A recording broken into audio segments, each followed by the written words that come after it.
Il n'y a aucune question taboue, je réponds à toutes les questions, je m'y engage. Là, ça va faire polémique, ça. C'est peut-être à ce moment-là que Biwa a failli mourir. J'ai eu des partenaires qui n'ont pas été fiables du tout. On a compris qu'ils voulaient nous asphyxier, nous couper notre oxygène, pour pouvoir vendre une copie du Divinator derrière. Eh bien bonjour à tous, c'est Artmouth Fishing, j'espère que vous allez bien. Aujourd'hui on se retrouve sur la chaîne YouTube de Biwa pour une vidéo assez spéciale car aujourd'hui j'ai eu la chance de pouvoir interviewer le créateur de la marque. Donc Vince, je te laisse te présenter en quelques mots. Bonjour à tous, alors je suis Vincent Alexandre, là je vous parle depuis mes bureaux en Asie.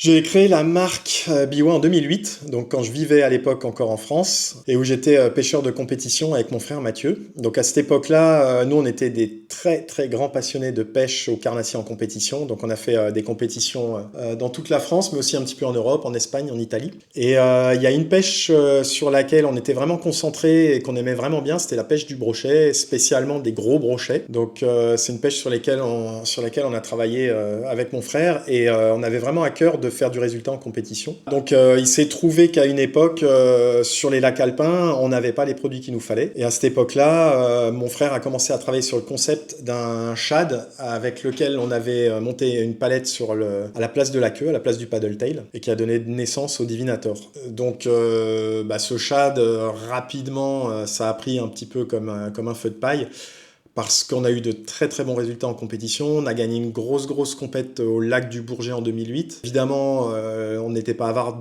d'infos, donc petit à petit on a lâché les infos.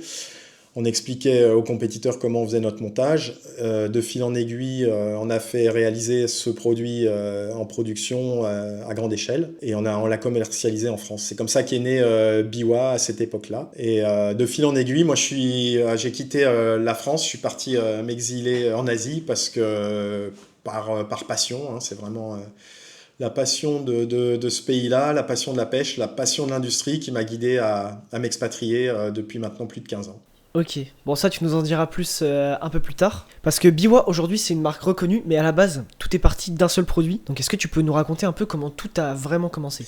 Alors l'histoire du Divinator, elle est assez particulière. À l'époque où on a développé ce produit-là, il faut savoir que dans les shops, contrairement à ce qui se passe aujourd'hui, il y avait très très peu de produits leurres. Il y avait des leurres évidemment, on en trouvait, hein. Il y avait des marques, je me souviens, un peu précurseurs, comme il y avait Lucky Craft à cette époque-là.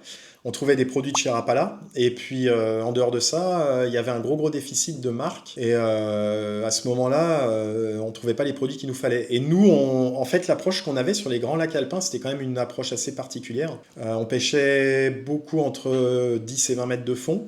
Donc il nous fallait des leurres qui coulent plutôt vite pour aller rejoindre très vite les grandes profondeurs. C'est des eaux qui sont assez cristallines, très très transparentes. Donc là aussi, il faut des leurres qui ont tendance à aller très très vite pour vraiment déclencher une réaction du poisson et qu'il ne puisse pas se rendre compte qu'il a affaire à un leurre. Donc il fallait vraiment jouer sur ce réflexe d'attaque du poisson. Et ce qui se passait, c'est qu'on a beaucoup pêché ces lacs, alors aussi bien à Annecy que le lac du Bourget, le lac Léman, et puis d'autres lacs en dehors des lacs alpins. Par contre, on s'est rendu compte que particulièrement sur les lacs alpins, lorsque je pêchais à la cuillère, on arrivait à faire beaucoup de touches parce que en fait on ciblait des poissons qui étaient assez petits, mais ça les faisait vraiment réagir. Et on les pêchait en bordure parce que les cuillères ne pouvaient pas descendre suffisamment profond, et puis elles n'étaient pas assez attrayantes pour des gros brochets.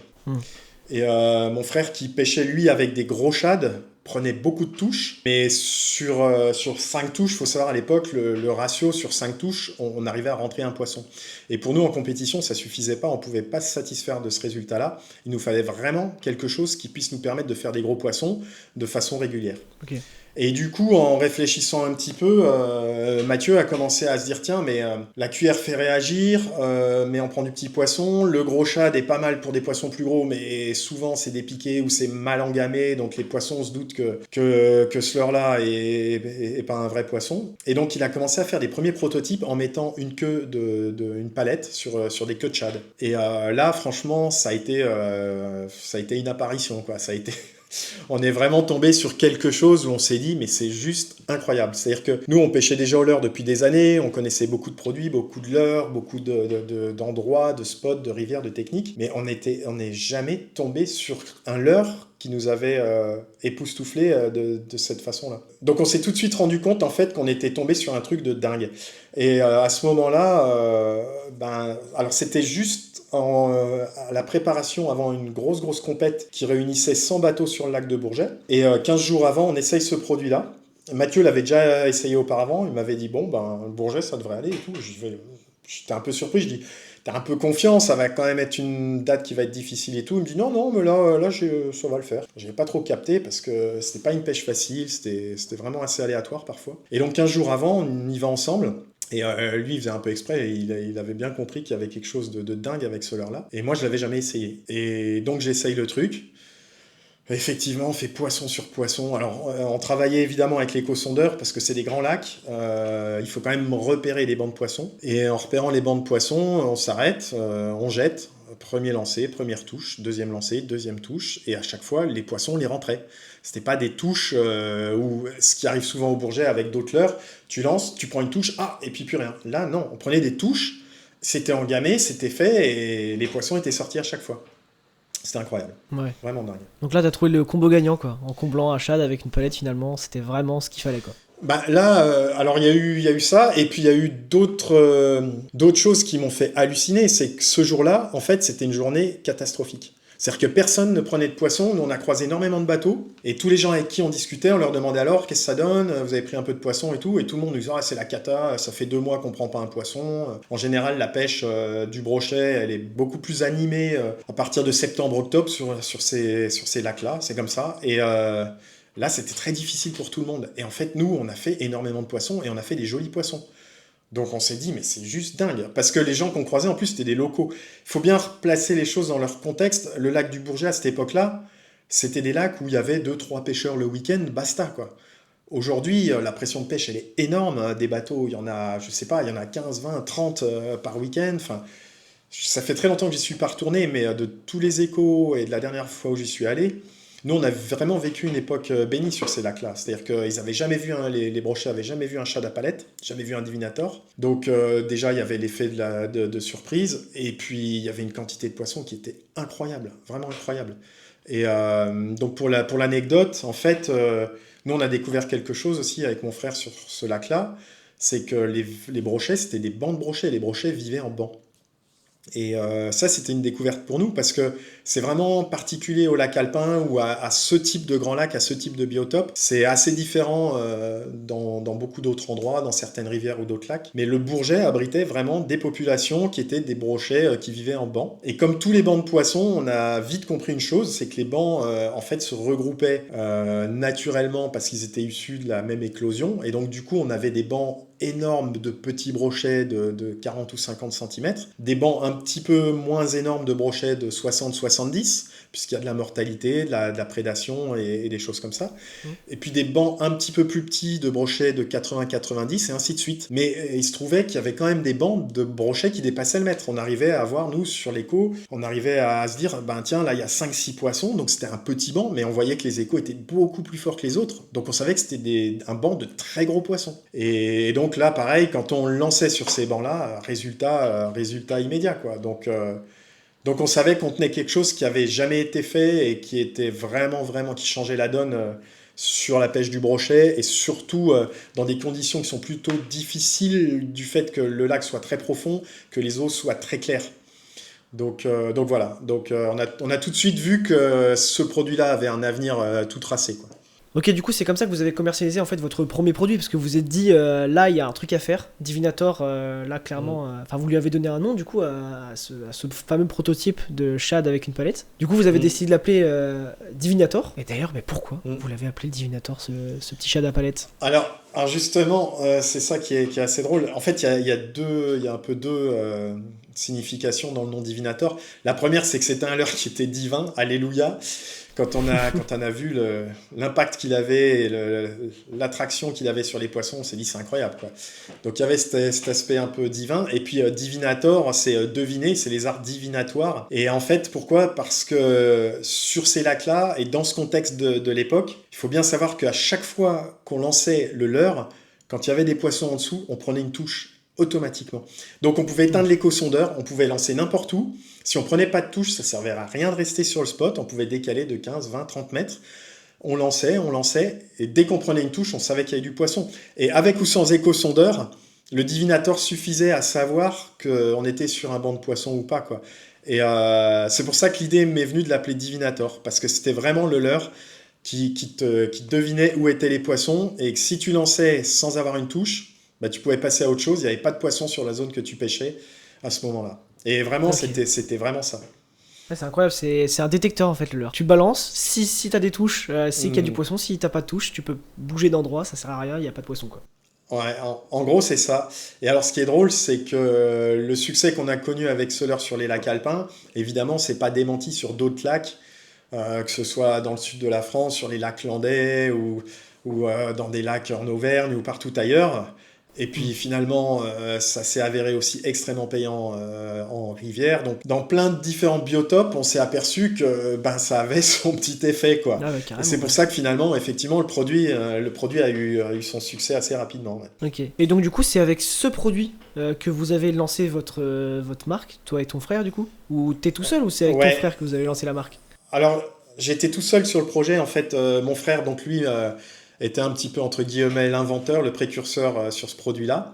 Et Hmm. moi, j'avais vraiment un background industriel. Moi, j'ai toujours bossé dans l'industrie et dans la plasturgie. Ouais. Donc, j'ai fait mes études en fait en plasturgie. J'ai appris la transformation des matières plastiques et des matériaux composites comme le carbone, la fibre de verre, toutes ces choses-là. D'accord. Parce que déjà à l'époque, la pêche me passionnait et donc je trouvais que c'était déjà une branche vers laquelle il pouvait y avoir des débouchés dans la pêche. Donc j'étais vraiment très intéressé. Et donc du coup, c'est moi qui ai créé cette société et j'ai été persuadé depuis le départ que ce produit-là allait changer la donne. Hmm. Donc j'avais vraiment confiance au produit. Et à ce moment-là, j'étais sûr qu'en créant une marque autour de ce produit et en expliquant ce produit et le concept, ça allait connaître un succès, en tout cas au moins en France. Et c'est ce que ça a rapidement fait. C'est-à-dire que à partir de 2008, on a commencé à commercialiser le produit. Et dès 2011, on retrouvait des produits quasiment dans tous les shops de France. Donc ouais, ça a été un succès assez rapide. Ok. Et du coup, le tout premier Divinator, c'est celui qui a derrière toi sur l'étagère là, c'est cette taille là, cette couleur là. Celui-ci, c'est un modèle récent, ouais, donc c'est un chat à palette, voilà. C'est un modèle récent, mais c'est exactement la base sur laquelle on est parti à l'époque, et c'est exactement avec ce produit-là qu'on a gagné pas mal de compètes brochets en France à l'époque. Ok. Et puis après, d'autres compétiteurs, évidemment, qui l'ont utilisé, ont gagné des compètes en Espagne, ont gagné des compètes en Italie ou ailleurs. Ça a été utilisé beaucoup aussi C'est vraiment le leurre divin quoi. C'est vraiment le leurre divin. Donc voilà. Le voici, le voilà. Et du coup, ça il existe en différentes tailles. Ce leurre là, ça c'est pas la taille unique. Il y a beaucoup plus petit, beaucoup plus gros. Ouais, alors ça, c'était la taille. Nous, ça, c'était la taille idéale parce qu'au Bourget, il nous fallait quelque chose de lourd. Donc, ça, c'est 55 grammes. Ouais. C'est quelque chose d'assez lourd et assez grand. Et effectivement, à l'époque, c'est marrant parce que ça sortait complètement des produits standards qui existaient en shop. Hein. C'est-à-dire qu'à l'époque, un produit Hmm. qui faisait 15, 20, 30 grammes maxi, c'était déjà beau. Il n'y avait pas beaucoup de produits qui dépassaient les 50 grammes, et puis particulièrement pour pêcher le brochet ou pour pêcher au leurre. Ouais, c'est une époque, ouais, il faut se replacer dans le contexte. Même les gens qui possédaient des cannes pour pêcher avec des leurres de 50-60 grammes, ils n'étaient pas très nombreux. Il n'y avait pas eu en fait toute l'effervescence et le développement qu'il y a aujourd'hui autour de la pêche au leurre. Ouais. Parce que tu parles de ça, c'était quand même en 2008 quoi. Ouais, c'est ça. Ça fait vraiment, ça fait un bail déjà. Voilà, ça fait 18 ans, c'est ça. Et effectivement, il y a 18 ans, Ok. ben, les shops n'étaient pas aussi orientés carnassiers qu'ils le sont aujourd'hui. Ok, d'accord. Et aujourd'hui, ben, aujourd'hui, ouais, on trouve de tout et n'importe quoi aussi dans les rayons carnassiers maintenant. Ok, mais parce que pour remettre aussi dans le contexte, parce qu'il y a des gens à qui ça va parler, tout ça. Vous êtes quand même les premiers, donc toi et ton frère, vous êtes les premiers à avoir commercialisé le fait de mettre une palette derrière un shad.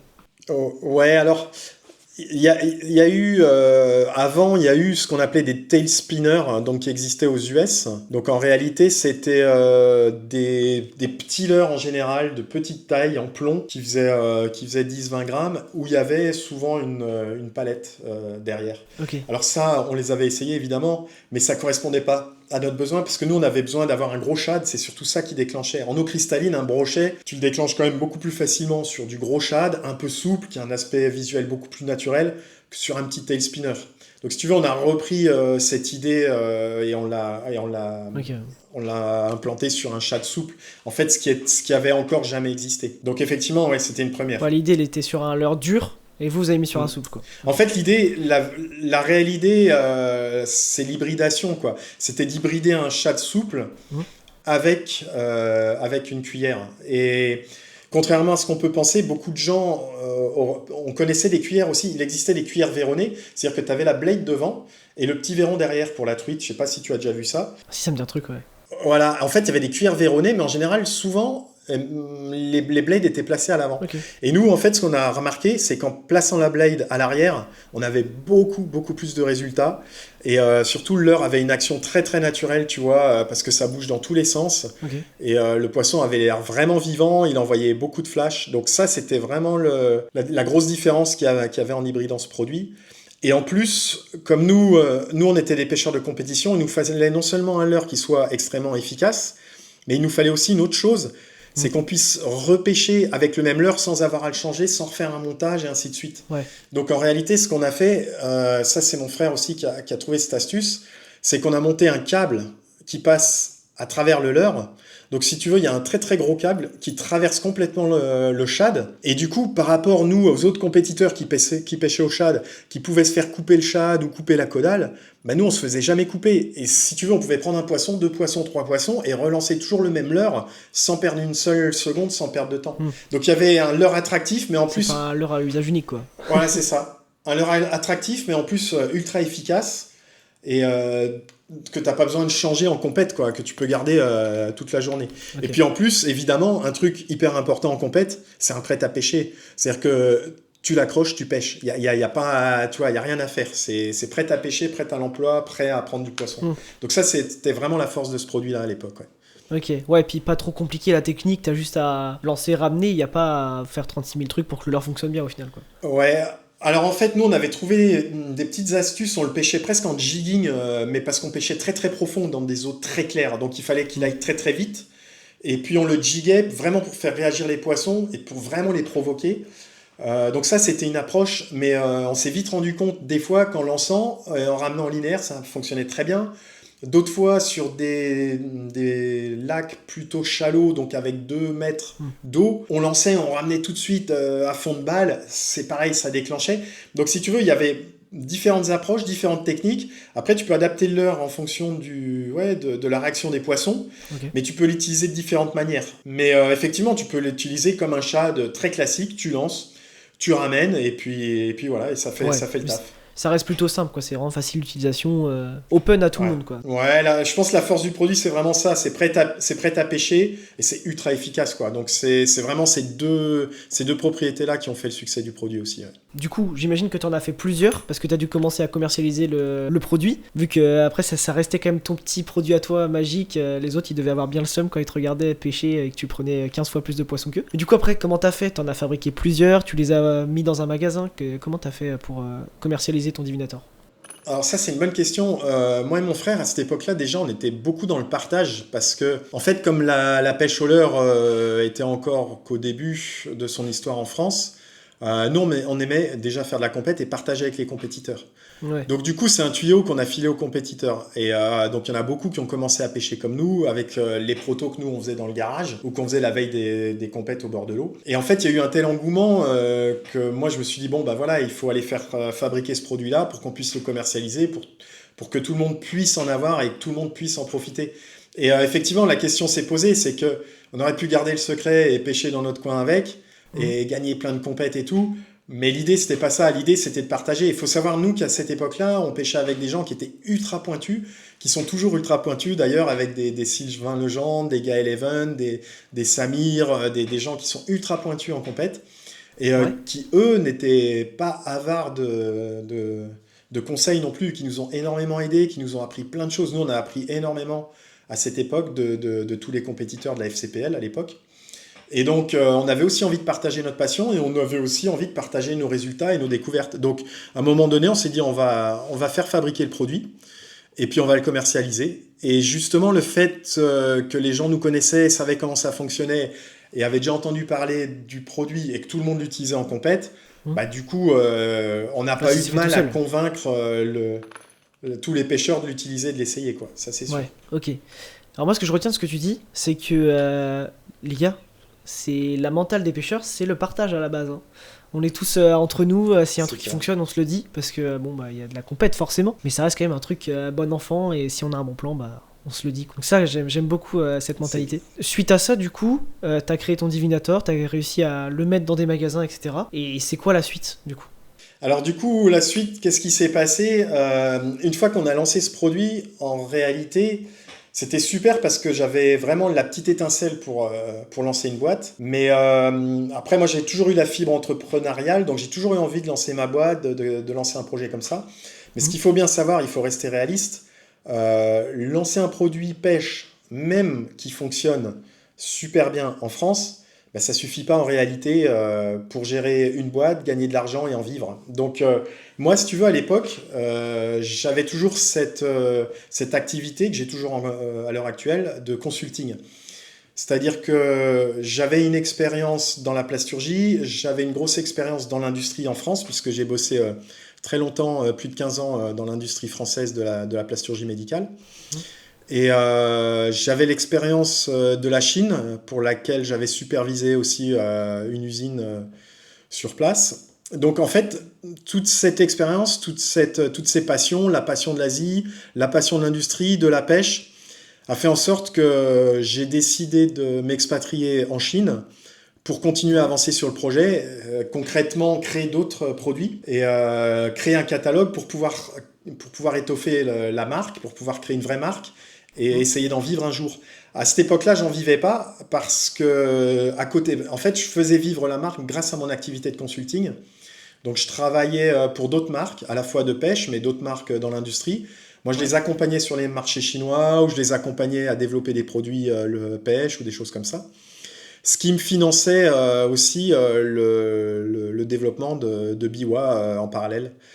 Et donc, je suis parti en Asie et la première chose que j'ai faite, en réalité, quand je suis arrivé en Asie, c'est d'essayer d'étoffer mon catalogue, créer des nouveautés et puis surtout développer les ventes pour que l'activité commence que je puisse en vivre, quoi, à être lucrative. Ok.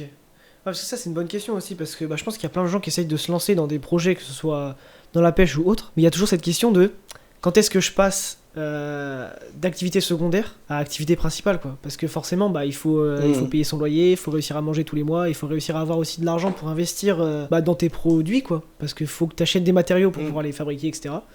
Et du coup, toi, à quel moment tu t'es dit, là, j'arrête de travailler et je me consacre à 100% à ma marque et on verra ce qui se passe?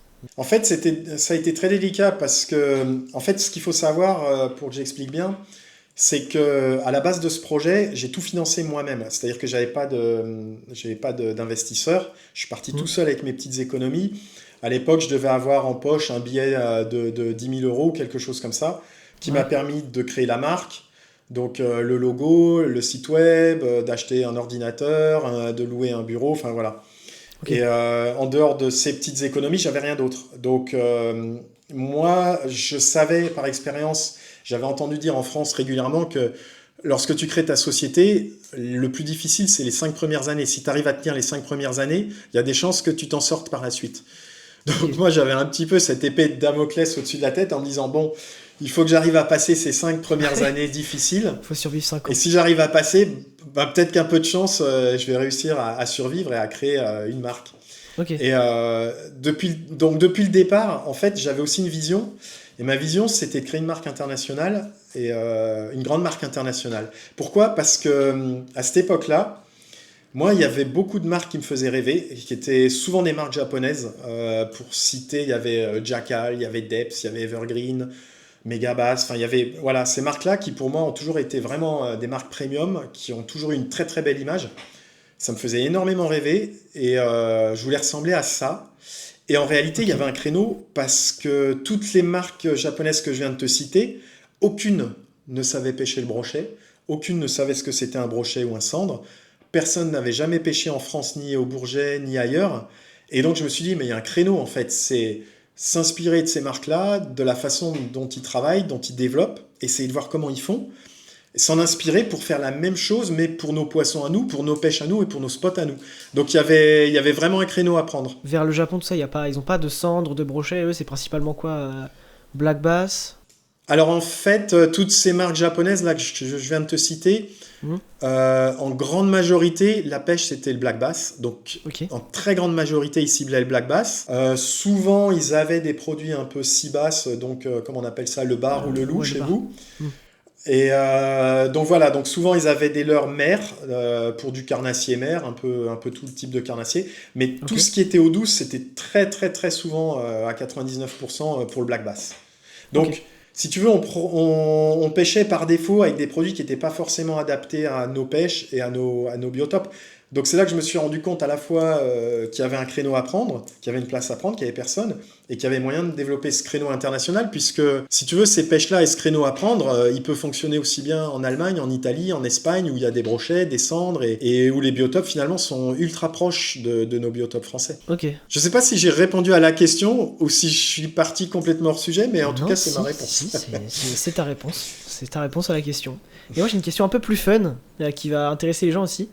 Parce que on voit beaucoup de Hmm. noms de marques de pêche. Parce que du coup, la marque Biwa, par exemple, ça pourrait ressembler à Daiwa. On pourrait croire que, je sais pas, vu que Daiwa était là avant, tu t'es inspiré ou quoi. D'où vient le nom Biwa? Alors, le nom Biwa, il vient de ma passion pour le Japon. Moi, je suis un grand passionné de l'Asie, donc j'adore le Japon, la Chine, la Thaïlande. Faut savoir que j'ai vécu pour l'instant plus de 15 ans en Chine, mais j'ai vécu une année aussi en Thaïlande.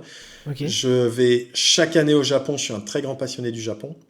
Et en fait, alors Biwa, ça a été pour moi pareil, c'est une révélation, c'est comme le Divinator.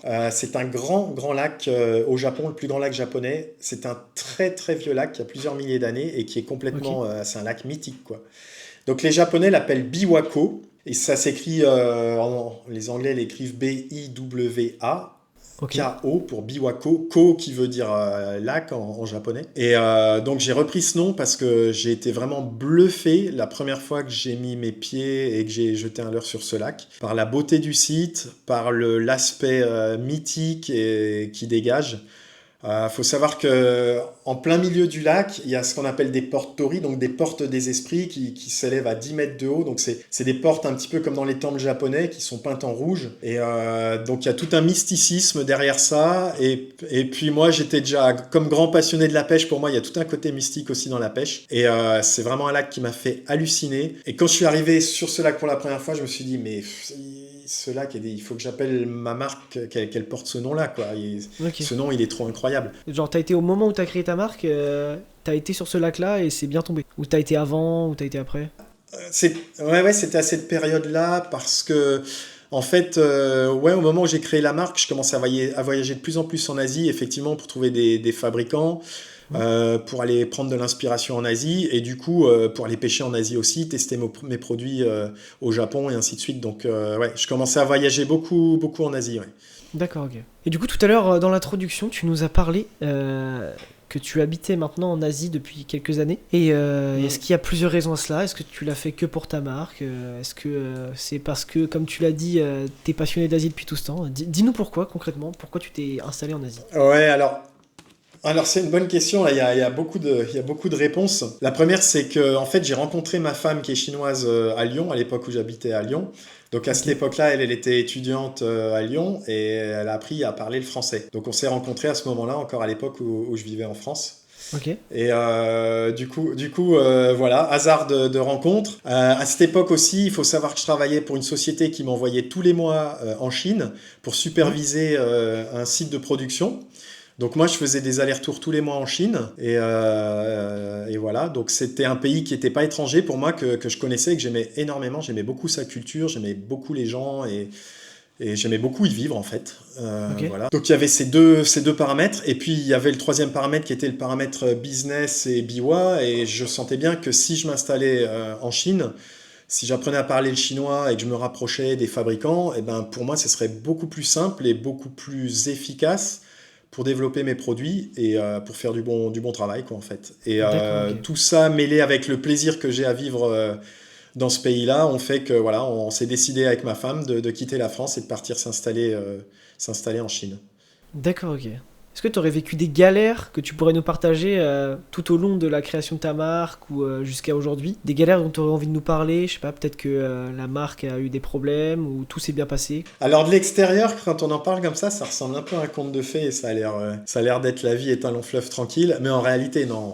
En fait, bah ça, je pense que tout le monde le sait, quand tu montes une boîte, bah tu pars à l'aventure, c'est un peu un saut dans le vide. Ouais. Et puis, tu sais pas ce qui va t'arriver. Alors, il m'est arrivé des milliers de choses extraordinaires et dont j'ai des souvenirs mémorables. Mais il m'est Mhm. arrivé aussi des grosses galères. Mais bon, si tu veux, ouais, j'ai plus tendance à retenir les bons souvenirs. Mais il y a eu des choses incroyables. Il y a eu des choses incroyables. La première que je peux te citer déjà, c'est que quand je suis parti, comme je te le disais, j'avais pas d'investissement et ma boîte, je l'ai montée avec mes propres économies.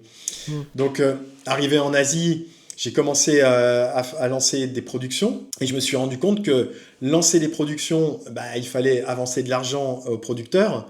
Et Ouais. puis, si tu veux, plus ta boîte se développe et plus tu as de commandes, bah, plus il faut que tu achètes des stocks pour pouvoir livrer tes clients. Ouais. Et en fait, ce que les gens n'imaginent pas, c'est qu'en fait, plus ton produit marche, plus ton commerce et plus ta boîte fonctionne, plus tu vas avoir besoin d'argent. Mais ça, j'étais naïf à l'époque, je ne me rendais pas compte, mais c'est quelque chose que tous les chefs d'entreprise connaissent. C'est-à-dire que plus ton business fonctionne, c'est comme un casino, bah, plus il va te falloir des sous pour investir et pour faire tourner ton casino. Donc, Ok. en fait, pourquoi je dis un casino? Parce qu'en réalité, l'idée d'une entreprise, c'est de créer un casino où tu vas gagner parce que les gens vont placer les pions sur le rouge, sur le noir et sur un numéro, et Mhm. tu vas gagner plus souvent que tu vas perdre. Mais attention, au début, avant que ton casino il fonctionne, bah, il y a des chances que tu perdes plus souvent que tu gagnes. Et c'est à toi de créer les règles pour que tu puisses gagner. Et ces règles, elles sont compliquées à comprendre. Et en fait, moi, je les ai découvertes sur le tas. Donc, la première chose qui m'est arrivée, c'est que je me suis rendu compte que sans argent, il fallait que je trouve des solutions alternatives pour pouvoir faire fonctionner ce business-là. Ok. Donc, comme j'avais mon background industriel dans la plasturgie, j'ai eu une idée. Je me suis dit, bah tiens, plutôt que d'acheter des leurres qui me coûtent cher, je vais les fabriquer moi-même. Ça me coûtera moins cher. Je sais les fabriquer, ça va être facile. Mhm. Et puis comme ça, je serai plus efficace pour livrer mes clients. Et puis comme ça, j'aurai besoin de moins d'argent immobilisé pour pouvoir livrer mes clients. Donc ça a été le début d'une galère, mais que je savais pas. Mais bon, j'étais pas tout seul dans cette galère. Heureusement, il y avait pas mal de personnes impliquées dans le projet. Il y avait ma femme qui m'a beaucoup aidé, qui m'a supporté pendant cette période-là.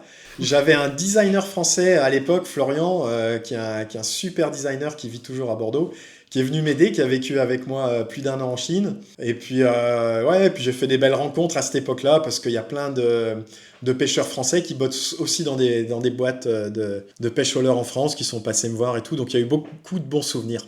Ok. Et, euh, et donc voilà. Et donc l'histoire du premier... Alors le premier atelier que j'ai monté, je suis arrivé dans le sud de la Chine pour monter cet atelier, donc à Shenzhen, là où je vis aujourd'hui. J'ai loué un local et on a tout fait de A à Z. Donc tu te doutes bien, l'achat des machines, des matières premières, des premiers protos. Au début, il fallait que je crée une matière parce que si tu veux, une matière souple, ben fallait que je la fasse moi-même pour qu'elle coûte moins cher. Donc si tu veux, j'ai acheté les ingrédients, j'ai fait ma mixture, j'ai commencé à trouver des formulations, mais alors qui étaient hyper intéressantes puisque comme je les faisais moi-même et que je faisais ma propre cuisine, du coup, j'arrivais à faire une matière souple qui était vachement plus résistante que celle des concurrents. Quand tu prenais des coups de dents de brochet, ben, tu ne les voyais même pas parce que la matière elle avait tendance à se refermer sur elle-même et tout, à être bien costaud. Enfin, donc, si tu veux, je suis parti vraiment de zéro, d'une feuille blanche, et on a monté carrément une usine de leurres qui fabriquait des leurres. D'accord, ok. Ça, c'était à la fois une passion, c'était un peu un fantasme, mais en même temps, c'était d'une naïveté terrible. Parce que, si tu veux, ça a bien fonctionné. Ça m'a permis de lancer la marque et surtout de livrer les clients, que j'aurais pas pu livrer autrement. Mais du coup, c'était un peu un piège. Parce que rapidement, mon premier petit atelier, il était trop petit. Donc j'ai dû investir dans un deuxième atelier. Donc au bout d'un an, on a déménagé. On a pris 2000 mètres carrés. On a acheté plus de machines. Donc les machines ici, ça coûtait pas très cher. On a acheté plus de matières premières, on a fait plus de Mhm. produits et ainsi de suite. Mais je me suis retrouvé avec vraiment un gros atelier avec 30 personnes. Et en réalité, j'étais devenu un chef d'atelier, quoi. Je passais ma Ouais. vie 15 heures par jour à gérer un atelier. Et si tu veux, naïvement, c'était compliqué parce que je pouvais pas tout faire. Il fallait gérer le commerce biwa, vendre les produits, aller à l'international, rencontrer les clients. et en même temps gérer cet atelier. Donc ça devenait une tâche quasi impossible. Donc à un moment donné, ça commençait à devenir compliqué à gérer. Et finalement, je me suis rendu compte que c'était peut-être pas forcément une bonne idée de faire comme ça, mais à un moment donné, j'avais pas le choix. C'est bien aussi de se rendre compte, parce que là tu parles de 15 heures par jour et tout, mais souvent c'est la réalité des choses, hein. Alors, pas toutes les marques, mais la plupart des marques qui sont parties de rien, comme moi je pourrais partir de quelque chose, comme vous pouvez partir de quelque chose, et bah c'est énormément de travail. Et des fois tu comptes pas tes heures et tu peux travailler 15-16 heures par jour, limite pas beaucoup dormir pour être sûr le lendemain que tu puisses faire tout ce que tu as à faire dans la journée. Et là tu nous as parlé d'un peu tout ce qui était tout beau tout rose, parce que là bon, tu nous parles de travail, mais tu es forcément obligé de t'entourer du coup de bonnes personnes, etc. pour t'aider dans ces moments-là. Donc est-ce que tu t'es entouré de gens avec toi? Est-ce que il y a eu que des bonnes personnes? Est-ce qu'il y a eu des mauvaises personnes? On veut savoir. En fait, t'as raison. En fait, ce qui est hyper dur, hyper compliqué, c'est de s'entourer des bonnes personnes. Et je crois que c'est primordial. Et effectivement, aujourd'hui, je suis entouré de bonnes personnes, mais à l'époque, pas forcément. J'ai fait des grosses erreurs. Certainement, j'ai eu des partenaires qui n'ont pas été fiables du tout. Ça, c'est peut-être à ce moment-là que Biwa a failli mourir. C'est là où on aurait pu mettre la clé sous la porte, à ce moment-là. Ouais, en fait, ce qui s'est passé, c'est que à un moment donné, lorsque j'ai gérais cet atelier, et lorsque j'ai créé le deuxième atelier, qui était flambant neuf, qui était nickel, je me suis dit, je vais avoir peut-être besoin d'investisseurs, de gens qui mettent un peu d'argent dans le projet, pour que je puisse à la fois développer les produits Biwa, mais en même temps, j'avais de la capacité pour développer des produits pour d'autres marques. Et à cette époque-là, j'avais un partenaire commercial donc qui s'occupait de distribution, donc qui distribuait les produits Biwa, qui les vendait à des shops, qui vendaient des divinators. Est-ce que tu peux expliquer comment ça fonctionne en quelques minutes là, pour dire, là, voilà, c'est fabriqué en usine, après il se passe quoi jusqu'au magasin? Parce que peut-être que tout le monde ne connaît pas ça, ne connaît pas le processus. Alors dans l'industrie de la pêche, ce qui se passe, c'est que tu as des marques. Donc nous, on représente les marques, comme je t'ai cité tout à l'heure, des Biwa, des marques japonaises ou d'autres. Nous, les marques, en fait, notre boulot, c'est pas forcément d'aller distribuer dans les shops. Alors, on le fait un petit peu parce qu'il y a des pays ou des endroits où on n'a pas le choix, parce qu'on n'a pas de distributeur. Mais en général, notre business, nous, on vend pas à des magasins. En grande partie, notre production, nos produits, on les vend à des distributeurs. Et en fait, ces distributeurs, ils achètent des grosses quantités qui revend et qui dispatche à des shops. Donc ton magasin, lui, il achète à un distributeur en général, quand la filière est bien organisée. Donc voilà, et nous, si tu veux, à cette époque-là, on avait un distributeur, donc quelqu'un qui était censé être notre partenaire, et donc on s'est dit, ce qu'on va faire, on va lui expliquer notre vision de notre atelier, ce qu'on va faire, comment on va réussir à prendre des parts de marché, à développer des produits, et lui expliquer qu'on cherche des investisseurs et comment il peut nous aider et comment nous, on peut l'aider à développer aussi ses produits à lui. Et donc, on les a invités à l'inauguration de notre super atelier version 2.0 et on leur a expliqué exactement tout notre business plan, notre vision du marché, ce qu'on voulait faire comme produit, quel type de produit on voulait faire, tout ça, et ainsi de suite. Ouais. Et puis, qu'on cherchait des investisseurs et des gens pour monter dans le bateau et nous accompagner. Et en fait, c'est là qu'on a commis une très grosse erreur, c'est qu'on a été naïf et qu'on était trop jeune, parce qu'en réalité, ce partenaire, il est reparti chez lui, il a réfléchi, il a copié exactement tout ce qu'on lui avait dit, notre vision du marché, comment développer des produits, quel type de produits développer, et puis il a commencé à arrêter de nous commander des divinators pour nous asphyxier, parce qu'il savait que nous, on était la tête dans le guidon dans la production H24 et qu'on n'avait pas le temps de s'occuper d'autre chose.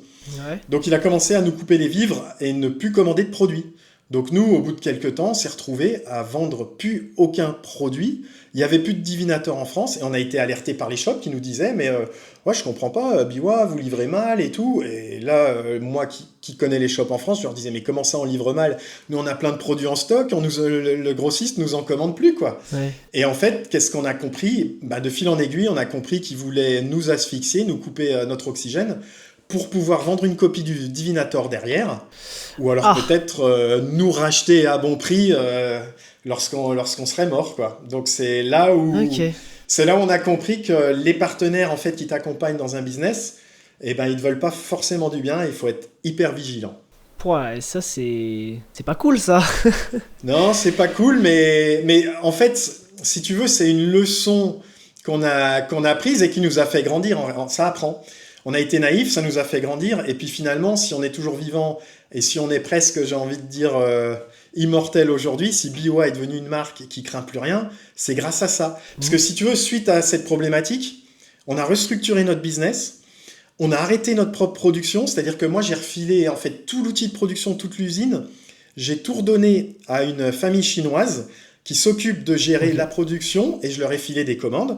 Donc ils fabriquent pour nous, je supervise la production, mais si tu veux, je m'en occupe plus. Donc j'ai libéré tout mon temps pour pouvoir gérer mon business, gérer les développements, gérer mes distributeurs, voir si tout va bien, si les shops sont livrés. Pour pas faire tout en même temps, quoi. Pas se faire avoir deux fois. Tu faisais trop tout en même temps, quoi. En fait, ça t'est passé comme ça. Le fait de pouvoir te faire niquer comme ça par quelqu'un, en fait, tu t'y attendais pas, quoi. T'as pas vu le truc venir parce que t'étais pas trop concentré là-dedans, quoi. Non, mais en fait, j'avais un raisonnement un peu idyllique et un peu à l'ancienne. C'est-à-dire que pour moi, l'idéal, c'était tu fais tes produits, t'as ton usine, tu commercialises tes produits, tu fais ton développement, tu fais ton marketing, mais en réalité, non, tu fais pas tout ça, surtout quand t'es 4 ou 5 dans l'équipe. On n'était pas nombreux, tu vois, dans l'équipe. Moi, j'avais, comme je te l'ai cité tout à l'heure, j'avais un super designer, Florian, à l'époque, qui m'aidait beaucoup. Donc ça, c'était, si tu veux, c'était bien. J'avais ma femme qui m'épaulait, qui parle chinois et qui m'aidait énormément aussi dans la gestion courante ici en Chine. Après, j'ai rencontré Alex, qui était un de mes voisins ici à Shenzhen, pareil, qui m'a aidé. Mais si tu veux, nous, on est parti de zéro, donc on n'est pas une boîte avec une grosse structure. Mais du coup, notre structure, maintenant, elle est hyper légère. On n'a plus de grands loyers, on n'a plus d'ateliers, on n'a plus de choses comme ça. On a réussi à être suffisamment rentable pour avoir un fonds de roulement. Et donc aujourd'hui, on a grandi et tout ce qui ne tue pas rend plus fort, comme dirait Nietzsche. Et plus rien ne peut nous arriver. Maintenant, on est vraiment tiré d'affaire. Et puis, on a payé pour avoir cette expérience-là qui nous a fait grandir. Donc aujourd'hui, finalement, je devrais remercier ce partenaire qui a essayé de nous couler. Parce que c'est ce qui nous a relancé en réalité et qui nous a mis dans la bonne voie. Ouais, bon on dira pas de nom, mais ils se reconnaîtront, on va dire. Ouais, peut-être. Ou pas. Ok. Et du coup, après tout ça, bon, forcément, tu nous as pas dit tous les produits que tu as sortis parce que il y en a maintenant pas mal sur le catalogue. J'ai vu qu'il y avait quand même pas mal de leurs. Je vois aussi sur ton étagère derrière que tu as t'as quand même des belles créations. Hein. Je vois du swing pack, je vois du capsize. Du coup, sur le tas, tu crées à peu près, vous avez à peu près créé un leurre par an ou c'était vraiment, tu te fixais pas d'objectif à ce niveau-là, tu te disais, dès que tu imaginais un produit, tu te disais, voilà, je le veux comme ça, et tu te mettais à créer et tu te disais pas, il faut que je fasse un produit par an parce que du coup, toi derrière, t'avais pas d'investisseur ni rien, donc t'avais aucune pression à ce niveau-là. Du coup, je sais pas, tu faisais comment? Tu faisais un leurre par mois, un leurre par an, ça s'est passé comment? En fait, tout s'est enchaîné d'une façon assez cohérente et qui me plaît beaucoup. C'est-à-dire que nous, on a une particularité, on était une start-up à l'époque, donc on est parti de zéro. Donc si tu veux, j'avais investi moi-même, j'avais de compte à rendre à personne. Donc déjà, au niveau des développements, je faisais ce que j'avais envie de faire. Ça, c'est un premier point intéressant. Okay. Le deuxième point intéressant, c'est que moi, je suis passionné de pêche et moi, ma vie, c'est la pêche au leurre depuis une vingtaine d'années. Je vis que pour ça. Et si tu veux, je pêche pas beaucoup comparé à certaines personnes, mais par contre, moi, je me lève le matin dans les leurres, je me couche le soir dans les leures. Enfin, je suis dans les leurres toute la journée, que ce soit dans les usines, que ce soit sur la planche à dessin, que ce soit sur la matière. Enfin, voilà. Donc ça, c'est une deuxième particularité de Biwa, c'est que le patron, c'est un pêcheur passionné. Et je fais les produits que j'ai envie de faire, quoi. La troisième chose qui est vraiment intéressante, c'est que après le Divinator, qui était vraiment un game changer et qui est vraiment un produit qui est aujourd'hui irremplaçable, parce que si t'as pas un Divinator dans ta boîte, il te manque vraiment un outil. Tu vois, c'est comme t'as des Jerkmino, t'as des Senko, t'as des Shad. Bon, il te faut un Divinator, sinon à un moment donné, tu vas te retrouver démuni face à une situation donnée, quoi. Enfin, surtout pour le brochet, dans tous les cas. Okay. Donc, si tu veux, tous ces paramètres-là font que j'ai eu un peu la pression parce que je pouvais pas développer des bouses, il fallait vraiment que je développe des trucs particuliers et qui fonctionnent vraiment bien.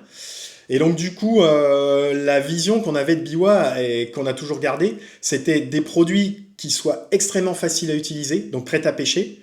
Donc ça, c'est le cas du Divinator, mais c'est le cas des multisections qu'on a sortis par la suite. L'idée du prêt à pêcher, c'est quoi? C'est tu ouvres la boîte, tu accroches ton produit après ton agrafe, tu jettes, tu ramènes et tu prends du poisson. Et il fallait que ce soit ultra efficace, différent de ce qui se fait ailleurs. Et donc du coup, on a commencé à bosser sur les multisections parce que ça aussi, c'était une vraie révolution à l'époque. On en trouvait très très très peu sur le marché. Ceux qui existaient, qu'on voyait sur le marché, étaient vraiment pas top en termes de qualité et même d'efficacité. Est-ce que tu peux nous préciser c'est quoi un multisection? Parce que du coup, moi, je sais Alors, pas. multisection, je vais te sortir... Voilà, multisection, en fait, c'est quoi? Je te sors le gros SwimPike 350, donc ça, c'est le dernier né de la gamme, c'est le plus gros.